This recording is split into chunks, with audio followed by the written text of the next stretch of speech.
Bienvenidos, muy buenos días, 6 de la madrugada, 40 segundos. Un gusto acompañarlos desde Mañanas Blue en este amanecer del lunes 15 de septiembre. Escampó en Bogotá, fue un final del Festival Cordillera muy exitoso, pasado por agua, ya les vamos a contar.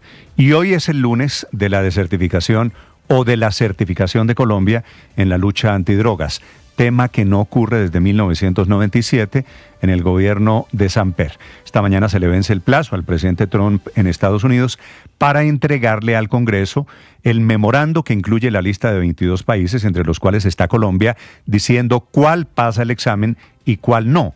Define qué países con aliados de Estados Unidos en la lucha contra las drogas y cuáles no merecen la cooperación de Estados Unidos por ser países productores de droga que permiten el tráfico de cocaína hacia Estados Unidos.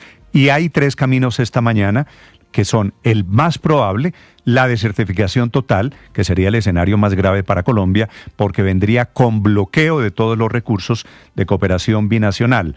Después, una certificación plena, que parece la verdad improbable. Y tercero, una certificación por interés nacional, es decir, certificado solamente por interés, sin sanciones económicas, tal vez el que más le interesa al gobierno del presidente Petro. El último esfuerzo de Colombia por convencer a la Casa Blanca de que sí lucha contra las drogas fueron las reuniones del embajador Daniel García Peña y de la cúpula militar y de policía con funcionarios del Departamento de Estado. Allí están el almirante Cubides, el general Triana. Estuvieron durante las últimas horas intentando mostrar los éxitos de Colombia en materia de interdicción, por ejemplo, o en cifras de incautación o erradicación, y especialmente del compromiso para volver a fumigar con glifosato. Las cifras, la verdad, no favorecen de momento a los colombianos. El CIMIC, el Sistema Integrado de Cultivos Ilícitos de Naciones Unidas, dice que Colombia alcanzó el año pasado un récord más de 270.000 hectáreas con hoja de coca en el año 2023. Y aunque el gobierno Petro se propuso erradicar 30.000 hectáreas este año, faltan menos de 4 meses para terminarlo, no se ha llegado ni siquiera a 5.000 hectáreas cultivadas. Así que muy a pesar de todos, va a ser difícil convencer hoy al presidente Trump de que Colombia está logrando las metas.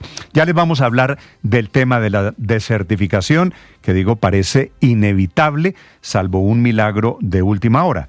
Les contaré a propósito de drogas de un fin de semana terriblemente trágico para Colombia, con ataques de disidentes de las FARC, especialmente en el suroccidente de Colombia, en 6 municipios del Cauca, con un entierro en una caravana multitudinaria en Antioquia de otros disidentes de las FARC, y con el ELN al otro lado, en el oriente del país, matando al jefe de seguridad de un alcalde, el de Arauca, y llenando de banderas varios municipios de Santander. Tan grave es la situación, sobre todo en el Cauca, que anoche el comandante del ejército, el general Cardoso, llegó al cantón militar de Popayán y ordenó un despliegue de tropas de la tercera división, es decir, la militarización de municipios en el Cauca, en donde se está jugando el control territorial. El ejército allí con el comandante a bordo, intentando retomar el control. Les voy a contar, hablando de tormentas, de la polémica del día, por la entrevista de la viuda de Miguel Uribe, que es María Claudia Tarazona, hablando con RCN, hablando de cómo lleva el duelo, de su familia, de la muerte de Miguel un mes después y de la relación con el presidente Petro. Y dice ella 2 cosas: que fue ella quien le pidió, a través de un interlocutor, aparentemente Armando Benedetti, que el presidente Petro no fuese al sepelio en la catedral, a la despedida de Miguel Uribe hace un mes largo. Y dijo que si ella tuviese la oportunidad, le diría al presidente que no lo recibiría con buenas palabras, que estuvo o que está en plan de no recibir al gobierno en nada que tenga que ver con Miguel Uribe. Y el segundo episodio ocurre con la senadora y precandidata al uribismo, María Fernanda Cabal, que aparentemente le dijo en el sepelio, delante del ataúd de Miguel Uribe, algo que ella interpretó como una amenaza. Que María Fernanda Cabal se le acercó, llegó con un micrófono a darle el pésame, ella le pidió que se retirara el micrófono y ella, la senadora Cabal, le lanzó después unas advertencias, tal vez porque temía que María Claudia Tarazona se metiese en la actividad política como heredera, como viuda de Miguel Uribe, diciéndole que ella no conocía a Colombia. Ella, María Claudia, interpretó eso como una amenaza. Se toma esto en las redes sociales, hay comunicado de la senadora María Fernanda Cabal diciendo que no es cierto, que ella sí llegó con micrófono a hablarle a María Claudia Tarazona, pero que no es cierto que la hubiera increpado, no en esos términos, y que nunca le dijo lo que está diciendo María Claudia Tarazona, que por supuesto es una fractura dentro del Centro Democrático, ahora que están disputándose la nominación para las elecciones del año entrante. Bienvenidos, vamos a hablar de política, de certificación y de este día lunes 15 de septiembre, que será clave también para asuntos del presupuesto, porque hoy se vence el plazo para definir el monto del presupuesto del año entrante. Tal y como están las cosas, ese monto va a ser definido vía decreto. Si no hay una decisión, porque además es el último día de plazo, hoy en las comisiones económicas tendrá que emitirse un presupuesto por decreto por parte nuevamente del presidente Petro, que sería la figura que llaman los economistas dictadura fiscal en Colombia. Y hoy es día lunes para reabrir la vía al llano, la antigua vía al llano, una medida de emergencia ante el derrumbe en la principal que se mantiene cerrada por cuenta del invierno. En la vía alterna el paso va a ser progresivo, gradual. Primero se habilitará para vehículos represados en distintos puntos de ese corredor, luego circulará el transporte público de pasajeros y al final el transporte de carga pesada, intentando restablecer la comunicación entre el centro del país y la despensa de los llanos orientales. Al final darán paso a la totalidad de los vehículos privados. Hablaremos esta madrugada del final de Cordillera, que terminó a la 1:30 de la mañana con el concierto de Fito Páez. Ha sido un fin de semana muy musical, entre otras cosas también por Karol G cantando con Andrea Bocelli en el Vaticano. Llovió durante toda la noche. Anoche se presentaron en medio del agua que estaba cayendo del diluvio Fito Páez, Rubén Blades, Los Auténticos Decadentes y Carlos Vives, que fue el invitado de última hora sorpresivo de Serú Girán, que era el trío del cual hizo parte hace muchos años el legendario Charly García, que por razones de salud no pudo venir, pero quienes le sobreviven están todavía en plan de actividad musical y sacaron a Carlos Vives al Festival Cordillera. Ya les contaré porque fue muy, muy exitoso, con récords, primero el sábado y segundo ayer domingo o esta madrugada cuando terminó Cordillera. Y esta mañana hay una noticia trágica en el Medio Oriente, un nuevo bombardeo de Israel que deja 20 muertos, de ellos 9 son mujeres y niños, la guerra de Gaza que se tomó la vuelta a España, su final, imágenes del día que le dan la vuelta en la prensa internacional con manifestantes pro-palestinos, no todos pacíficos, como dice el presidente Sánchez de España, que estaba alentando esto y que está esta mañana pidiendo el veto de deportistas israelíes en competencias internacionales. Cortaron el recorrido de la Vuelta a España, impidiendo incluso la ceremonia de premiación. Así que fue un lánguido final de la Vuelta a España por cuenta de la política o de la politización de estas causas. Ya les vamos a contar, porque también con la causa pro-palestina quedó anoche la imagen final de los premios entregados, los Emmy, en la televisión de los Estados Unidos. Bienvenidos, son las 6 de la mañana, 8 minutos, lunes de plazos, lunes de incertidumbre. Enseguida lo más importante aquí en el resumen que preparamos en Voces y Sonidos en Mañanas Blue. Si no hay certificación, pues obviamente ganan los ilegales, pierden las naciones. Hoy se vence el plazo para que el gobierno de Estados Unidos determine si certifica o no a Colombia en la lucha contra las drogas. Están en juego $453 millones en apoyo militar, comercial y financiero para Colombia. En diálogo con la AFP, el ministro de Defensa dijo que debe primar la cooperación entre Colombia y Estados Unidos. La certificación de alguna manera es un símbolo de cooperación, de alianza, de confianza, pero también de capacidades, de un apoyo importante para que nosotros podamos actuar con mayor contundencia. El riesgo de una desertificación creció tras el récord de 253.000 hectáreas de coca reportadas en 2023 en Colombia. El embajador de Colombia en Washington, Daniel García Peña. Yo estoy comprometido con demostrar y así las cifras, y no soy yo, es la Policía Nacional de Colombia, la Fuerza, la Armada.